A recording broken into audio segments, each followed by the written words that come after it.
नमस्ते, इनोवेशन में स्वागत है। मैं आपकी होस्ट निम लाचमायर हूँ और हमारे साथ जुड़ने के लिए धन्यवाद। अब इजराइल में लगभग 12 लाख लोग 65 साल से ऊपर की उम्र के हैं और हर चीज के बावजूद यहाँ जीवन प्रत्याशा बहुत ज्यादा है, औसतन 82.8 साल। अब तकनीक इन सीमाओं को और भी आगे बढ़ाने में मदद कर रही है।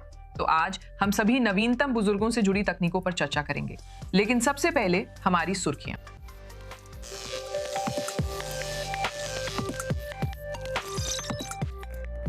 मुझे रिचर्ड से मिलने का सौभाग्य मिला, जो नवीनतम तकनीक की मदद से इजराइल की एक प्रमुख वृद्ध देखभाल केंद्र में ठीक हो रहे हैं।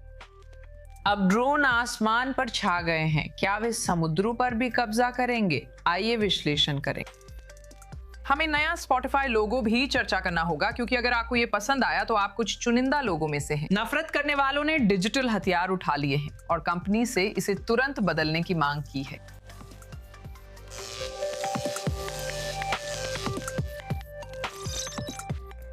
हमारी उम्र लगातार बढ़ रही है, जो हमारे लिए अच्छा है, लेकिन स्वास्थ्य सेवाओं के लिए चुनौती है कि कम स्टाफ और बढ़ती लागत में बुजुर्ग मरीजों की देखभाल कैसे हो।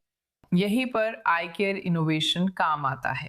इजराइल के टेक इकोसिस्टम से गहराई से जुड़ा हुआ आई केयर इनोवेशन टेक कंपनियों और निवेशकों के साथ मिलकर अगली पीढ़ी के स्वास्थ्य समाधान विकसित करने में मदद करता है। अब मेरे साथ एन बेरी हैं, जो आई केयर इनोवेशन की सीईओ हैं। आज साथ देने के लिए धन्यवाद। नमस्ते लिंदा, ये मेरे लिए खुशी की बात है। आजकल आधुनिक वृद्ध देखभाल में आप कौन सी सबसे बड़ी समस्या देखती हैं? सबसे बड़ी चुनौती है उन लोगों की संख्या जो इन उपचारों से प्रभावित हैं और हमें इन्हें आविष्कार कर वैश्विक बूढ़ी होती आबादी तक पहुंचाना है।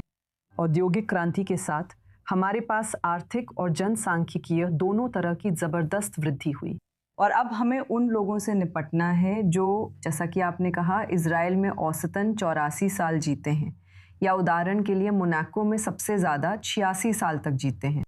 असमानताएं हैं, पर बढ़ती आबादी की देखभाल के लिए बुनियादी ढांचे और स्वास्थ्य में नवाचार ज़रूरी हैं। आपको इजराइल में सबसे ज्यादा नवाचार किस क्षेत्र में दिखते हैं और किस चीज को लेकर सबसे ज्यादा उत्साहित हैं? बहुत सारे हैं, लेकिन मुझे सबसे ज़्यादा उत्साह उस चीज़ को लेकर है जो हमारे शरीर में बहुत ज़रूरी है, यानी कोशिका और स्टेम सेल थेरेपी, जो मुझे जीवन को फिर से गढ़ने जैसा लगता है। जब आपकी उम्र बढ़ती है तो आप वास्तव में नई स्टेम सेल्स बनाने की अपनी क्षमता खो देते हैं और स्टेम सेल्स आपके शरीर में नई कोशिकाएं बनाती हैं जो हर दिन हर घंटे नवीनीकृत होती रहती हैं और इससे आपके ऊतकों, यहाँ तक कि आपके मस्तिष्क का भी क्षय होने लगता है। तो मुझे लगता है कि सबसे महत्वपूर्ण चुनौती हमारे शरीर की उम्र बढ़ने से निपटना है, लेकिन सबसे ज़्यादा हमारे मस्तिष्क की, जो वास्तव में हमारे पर्यावरण के साथ संवाद करने की क्षमता है। और आप ये हाइपरबैरिक ऑक्सीजन थेरेपी से करते हैं, क्या आप इसके बारे में बता सकती हैं? मैं आपको बता सकती हूँ कि ये एक बहुत पुरानी, वास्तव में 17वीं सदी में विकसित की गई थ्योरी है और इसे एक बेहतरीन इजरायली प्रोफेसर शाय एफराती द्वारा फिर से नया और पुनर्स्थापित किया गया। वो तेल अवीव विश्वविद्यालय में पढ़ाते हैं, लेकिन उनका मुख्य रूप से इजराइल में देश के केंद्र में हाइपरबैरिक मेडिसिन का सबसे बड़ा सेंटर है, जो पूरी दुनिया में सबसे बड़ा है। तो ये सबसे बड़ा सेंटर है पूरी दुनिया में सबसे बड़ा, और ये सिर्फ आकार में ही सबसे बड़ा सेंटर नहीं है, बल्कि यहाँ सबसे उन्नत प्रोटोकॉल भी अपनाया जाता है, क्योंकि तरीका ये है कि आप ये कैसे करते हैं, सिर्फ किस उपकरण, गियर, टीम और आपकी ट्रेनिंग से ही नहीं। कुछ लोग हाइपरबैरिक मेडिसिन को उम्र बढ़ने की समस्या का हल बताकर बेचते हैं, लेकिन वे इसके बिल्कुल अनोखे प्रोटोकॉल का पालन नहीं करते। तो ये कैसे काम करता है? ये चुनौतीपूर्ण है क्योंकि आपको इसमें रहना पड़ता है। ये गंभीर और वैज्ञानिक है। आपको कुछ हफ्तों तक शारीरिक रूप से उपस्थित रहना पड़ता है। आमतौर पर ये 3 महीने तक हो सकता है, ताकि आप अपने शरीर को ये निर्देश दे सकें कि वो स्टेम सेल्स बनाने का तरीका बदल दे। आपको रोजाना हाइपरबैरिक वातावरण में रहना होगा।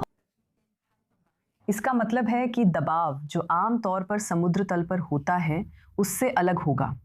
यानी आपको जिस वातावरण में रखा जाएगा वो वायुमंडलीय दबाव से अलग होगा। ये ऐसा है जैसे आप वैगन में हैं, जहां दबाव दोगुना होता है, जैसे समुद्र तल से 10 मीटर नीचे। ठीक है। दूसरी बात यह है कि आपको 2 घंटे के दौरान बड़ी मात्रा में ऑक्सीजन लेनी होती है, यानी मास्क के जरिए 100% ऑक्सीजन।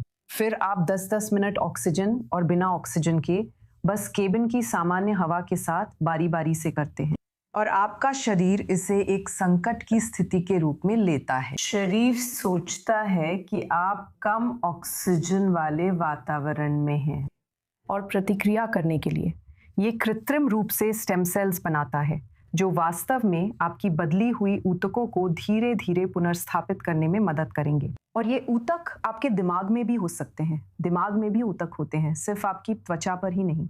तो ये कमाल की तकनीक है, क्योंकि जब आप इस तरह का इलाज कर रहे होते हैं तो दबाव भी अलग होता है। ये आपकी कोशिकाओं को फिर से युवा बनाता है और आपको अधिक स्टेम सेल्स मिलती हैं। तो उदाहरण के लिए उन लोगों के लिए जिनको घाव होते हैं, जैसे कि पुराने घाव जो अक्सर उम्र बढ़ने पर होते हैं, और मान लीजिए आप गिर जाते हैं और आपको घाव हो जाता है और वो उतनी जल्दी नहीं भरता जितना कि जब आप जवान होते हैं, तो ऐसे में ये थेरेपी वाकई मदद करती है। ये निश्चित रूप से मुख्य समस्या है।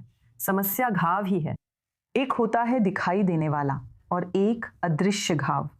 दोनों पर यह काम करता है।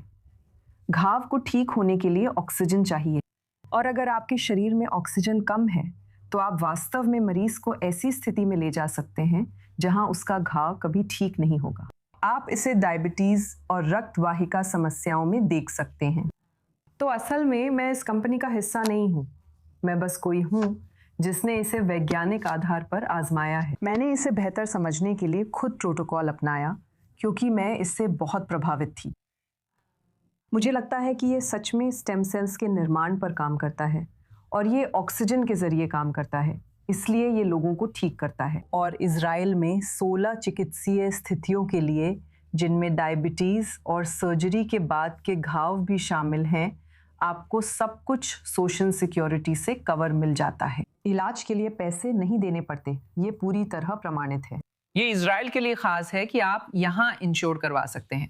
ये कमाल की बात है। एन बेरी, आई केयर इनोवेशन की सीईओ, आज मेरे साथ जुड़ने के लिए आपका धन्यवाद। धन्यवाद। अब सोचिए, अगर भविष्य में पुनर्वास किसी अस्पताल के वार्ड की बजाय इजराइल के बेत बलेव में एक हाईटेक गेमिंग रूम जैसा दिखे, तो नकवे और गंभीर चोटों से उबर रहे बुजुर्ग मरीज एआई संचालित थेरेपी सिस्टम, बीआर हेडसेट्स और इंटरैक्टिव तकनीक का इस्तेमाल कर रहे हैं, जो शरीर और मन दोनों को फिर से मजबूत करने के लिए बनाई गई है। मैं मध्य इजराइल के रिशोन लेजियोन में उनकी एक सुविधा में गई और वहां इन आधुनिक तकनीकों का उपयोग कर रहे एक मरीज से मिली। ये आपके लिए कठिन व्यायाम है। सब कुछ आसान लगता है, पर हम यहाँ बैत बलेव में हैं। ये बुजुर्गों के घरों और पुनर्वास अस्पतालों के एक नेटवर्क में से एक है, जहाँ वे भविष्य को अपना रहे हैं। वे हमारे दादा दादी, हमारे माता पिता, हमारे भाई बहनों की देखभाल भविष्य की तकनीक से कर रहे हैं। तो चलिए देखते हैं कि उन्होंने हमारे लिए क्या तैयार किया है। मैं आज यहाँ रिचर्ड के साथ हूँ। वे बैत बलेव के मरीज हैं। तो रिचर्ड, क्या आप मुझे बता सकते हैं कि यहाँ आपके ठीक होने के लिए कौन कौन सी नई तकनीकें हैं? हमारे पास बहुत सारी नई तकनीकें हैं। सबसे महत्वपूर्ण तकनीकों में से एक हमारे पीछे है, जिसमें एक कैमरा और एक बड़ा स्क्रीन है। स्क्रीन पर 2 बटन हैं बाईं ओर। आपके पास कोई व्यक्ति है जो व्यायाम करता है, और बाईं ओर आपको वही व्यायाम करना होता है जैसा हमें करना है। ये सिस्टम आपको बताता है कि ठीक होने के लिए कौन से व्यायाम करने हैं। ठीक है, चलिए देखते हैं ये कैसे काम करता है। ठीक है, तो यहाँ बाईं तरफ हम किसी को देख सकते हैं जो एक्सरसाइज कर रहा है और आपको दिखा रहा है कि इसे कैसे करना है। हाँ, और फिर दाईं तरफ हम स्क्रीन पर आपको मिकी देख सकते हैं। आप वही एक्सरसाइज कर रहे हैं, लेकिन ये चेक कर रहा है कि आप सही कर रहे हैं या नहीं। और आप देख सकते हैं ये अभी भी वही है। अब ये आपको सुधार रहा है, जिससे आप 46% से 100% तक पहुंच गए हैं। 100%। बिल्कुल सही। कार्यक्रम को खास तौर पर उनके लिए, उनकी मोटर समस्या और उनके ऊपरी अंगों और पैरों में कमजोरी के लिए तैयार किया गया था। और वो लगभग हर दिन फिजिकल थेरेपी इलाज के बाद इस कार्यक्रम का अभ्यास कर रहे हैं। तो जब रिचर्ड अस्पताल आए तो उनके चारों अंग लगभग लकवाग्रस्त थे। उनके पास थोड़ी बहुत हरकत थी और उनकी सारी गतिविधियां अनियंत्रित थी। अब वो खुद पलट रहे हैं, उठ रहे हैं और चलना भी शुरू कर दिया है वॉकर के साथ, और उनकी सारी गतिविधियां सच में बेहतर हो रही हैं। और बेथ बिलीव में यही एकमात्र नवाचार नहीं है। फिजियोथेरेपी पर केंद्रित और मरीजों को फिर से स्वस्थ बनाने में मदद करने वाले इस सिस्टम के अलावा कॉग्निशाइन नामक एक और सिस्टम है जो मरीजों की मानसिक सेहत का भी ध्यान रखता है। ये डिजिटल थेरेपी प्लेटफॉर्म थेरेपिस्ट्स को व्यक्तिगत संज्ञानात्मक, बोलने और संचार के अभ्यास तैयार करने देता है, जिससे मरीज दूर से इंटरैक्टिव ट्रेनिंग सेशन कर सकते हैं और प्रगति रियल टाइम में ट्रैक होती है। साथ ही उन्होंने ऑक्यूपेशनल थेरेपी सेशंस में VR हेडसेट्स शामिल किए हैं, सिर्फ व्यायाम के लिए ही नहीं बल्कि चलने फिरने में असमर्थ और जीवन के अंतिम चरण के मरीज अस्पताल के बिस्तर से ही दुनिया की सैर कर सकें और अपने जीवन भर के सपने पूरे कर सकें। हम इस VR टेक्निक का उपयोग थेरेपी के लिए करते हैं। और एक मरीज़ थी, एक महिला जो थोड़ी सी उदास थी, और हमने उन्हें VR टेक्निक का उपयोग करके उनका पुराना शहर दिखाया और वो बहुत उत्साहित हो गई, वो बहुत भावुक हो गई। और हम सब भी भावुक हो गए, हम चुप नहीं रह सके जब हमने उन्हें रोते हुए और उस सैर को लेकर उत्साहित होते हुए देखा। तकनीक मेरी राय में ये यही है, और कभी कभी ये उनके लिए बहुत दूर है क्योंकि उनमें से ज़्यादातर तकनीक के साथ बड़े नहीं हुए हैं। तो ये उनके लिए एक तरह का मौका है, आप जानते हैं, किसी चीज़ का हिस्सा बनने का, और फिर ये देखने का कि ये सिर्फ युवाओं के लिए ही नहीं है, ये उनके लिए भी है। ये डरावना नहीं बल्कि मज़ेदार है। और बहुत बहुत जल्द हम रिशॉन लेजियोन के बेथ बिलीव में बुज़ुर्गों के लिए पहला इंटरैक्टिव इमर्सिव रूम खोलने जा रहे हैं। मल्टी एक्टिव सेंसरी स्पेस जो मूवमेंट, भावना को जोड़ेगा और टेक्निक के अन्य पहलुओं और लाभों को लाने का काम करेगा। और सब कुछ बिल्कुल हमारे थेरेपिस्ट द्वारा मरीज के अनुसार बनाया और फिट किया जाएगा। यह सिर्फ टेक्निक ही नहीं है। रिचर्ड जैसे मरीजों के लिए बेथ बिलीव एक जीवन रक्षक साबित हुआ है। आपके पूरी तरह लकवाग्रस्त होने के 2 महीने बाद हम यहाँ हैं। हाँ। क्या आपको लगता है इससे मदद मिली? उन्होंने तो चमत्कार कर दिया। ये सच में चमत्कार है जो उन्होंने किया। हम रिचर्ड के जल्द स्वस्थ होने की कामना करते हैं। अब इंजेक्टेबल दवाओं पर निर्भर लाखों लोगों की रोजमर्रा की जिंदगी सिर्फ फार्मेसी या फ्रिज तक सीमित नहीं रहती। दवाइयां काम पर, स्कूल में, यात्रा के दौरान, बाहरी गतिविधियों में और हर उस जगह ले जाई जाती हैं जहां जिंदगी चलती है। गर्मी, सीधी धूप, गाड़ियां, बैग और बदलता माहौल उन लोगों के लिए चिंता का कारण है जो अपनी जरूरी दवाओं की सुरक्षा करना चाहते हैं। यहाँ टेम्परामेंट्स हैं जो रोजमर्रा के लिए व्यवहारिक और पोर्टेबल समाधान हैं। और जानकारी के लिए मेरे साथ ब्रेंडा जाइडलिंग है जो टेम्परामेंट्स में मार्केटिंग की उपाध्यक्ष हैं। हमारे साथ जुड़ने के लिए धन्यवाद। कई लोगों को ये छोटी समस्या लगती है, लेकिन ये रोजमर्रा की जिंदगी में कई लोगों को प्रभावित करती है। हर दिन कितने लोग इससे जूझते हैं। तो हमने दुनिया भर में करोड़ों लोगों के लिए ऐसी तकनीक विकसित की है जो इंसुलिन, एपिनेफ्रिन, GLP-1 जैसे ओजेम्पिक, बायोलॉजिक्स जैसी दवाओं का इंजेक्शन लगाते हैं। अब बहुत सी दवाएं इंजेक्ट हो रही हैं और पुरानी बीमारियों वाले लोगों को कई बातों का ध्यान रखना पड़ता है, लेकिन वे इस बात से अनजान हैं कि यह अनदेखी की गई समस्या वास्तव में उन पर और उनकी दवाओं पर असर डाल सकती है अगर वे उनका सही तरीके से ध्यान नहीं रखते। अगर दवा सही तापमान पर न रखी जाए तो इससे स्वास्थ्य जटिलताओं का खतरा वास्तव में कितना बढ़ जाता है। लोग समझ नहीं पाते कि यह अदृश्य समस्या है और अक्सर नज़रअंदाज होती है। दवाओं का ध्यान रेफ्रिजरेशन के जरिए रखा जाता है जब तक वे फार्मेसी तक नहीं पहुंचती, लेकिन एक बार जब वे फार्मेसी से मरीजों को दे दी जाती हैं, तो फिर लोग खुद ही इसके लिए जिम्मेदार होते हैं। और वे यह नहीं समझते कि अगर उनका ध्यान न रखा जाए तो बहुत ही कम समय में भी समस्या हो सकती है। और अगर वे उच्च तापमान में रखी जाती हैं, जैसे कि इज़राइल में गर्मियों के दौरान होता है, तो दवाएं खराब हो सकती हैं और बिना उन्हें पता चले ही असरहीन हो सकती हैं। तो ये ऐसी चीज नहीं है जिसे वे देख सकते हैं। क्या आपके समाधानों की वजह से कितनी जिंदगियां बच रही हैं, इसका कोई आंकड़ा है? तो अभी हमारे पास सैकड़ों नहीं बल्कि हजारों लोग हैं। दुनिया भर में दसियों हजार लोग हमारे समाधानों का इस्तेमाल कर रहे हैं और हम लोगों की जान बचा सकते हैं, जैसे वे लोग जो निर्भर हैं। एलर्जी के मरीज जो एपिनेफ्रिन जैसी दवाओं पर निर्भर रहते हैं, वे अपनी जान बचाने के लिए एपिनेफ्रिन का इस्तेमाल करते हैं। अगर उनके पास अपने साथ काम करने वाला एपिपेन ना हो तो वे अपनी जान गंवा सकते हैं। और वे यह नहीं समझते कि एपिनेफ्रिन खासकर बहुत ही संवेदनशील है। इसे फ्रिज में नहीं रखा जा सकता। यह धूप के प्रति संवेदनशील है। इसे हमेशा कमरे के तापमान पर रखना होता है। लोग बाहर जा रहे हैं, उन्हें अपनी जिंदगी जीनी है, वे यात्रा करते हैं, उन्हें अपनी एपिनेफ्रिन हमेशा अपने साथ रखनी चाहिए, एहतियात के तौर पर।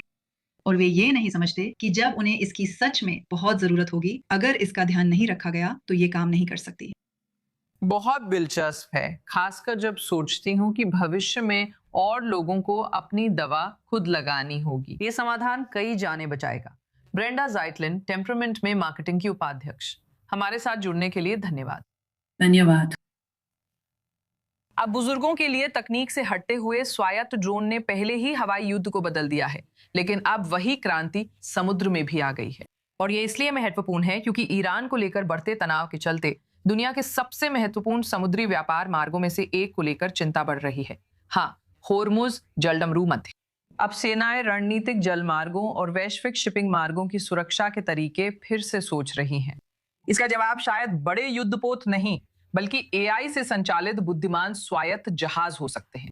और जानकारी के लिए अब मेरे साथ जॉर्ज वॉलर हैं, जो मैग्नेट डिफेंस के संस्थापक और सीटीओ हैं। आज मेरे साथ जुड़ने के लिए धन्यवाद जॉर्ज। सीधे मुद्दे पर आते हैं। आप स्वायत्त नौसैनिक जहाज बना रहे हैं और दावा करते हैं कि ये होर्मुज जलडमरू मध्य खोलने में मदद करेंगे। आप ये कैसे करेंगे? देखिए, युद्ध की प्रकृति बदल गई है। ये बदल गई है और छोटे बिखरे हुए दुश्मनों को फायदा दिया है। वे प्रेरित हैं और उन्होंने बड़ी संख्या में छोटी, कह लें खतरनाक नौकाओं में निवेश किया है। हॉर्मुज जलडमरू मध्य में हम इसे मच्छर बेड़ा कहते हैं। इन जहाजों की कीमत 20 से 30 हजार डॉलर के बीच होती है, जिन पर छोटे मिसाइल, मशीन गन या ग्रेनेड लॉन्चर लगे होते हैं। समस्या यह है कि परंपरागत रूप से नौसेनाओं ने बड़े, महंगे और जिन्हें बदलना मुश्किल हो ऐसे संसाधनों में निवेश किया है, और ये संसाधन इन छोटी नौकाओं से बहुत कम लाभ के लिए बहुत बड़े खतरे में रहते हैं।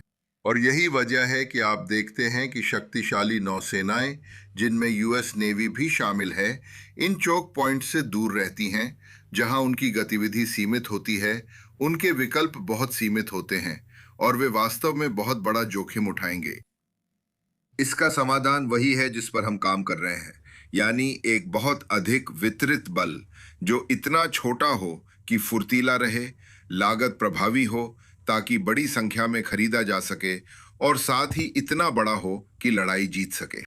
तो हम छोटी छोटी मच्छर बेड़े का सामना वैसे ही छोटे जहाज़ों से नहीं करते।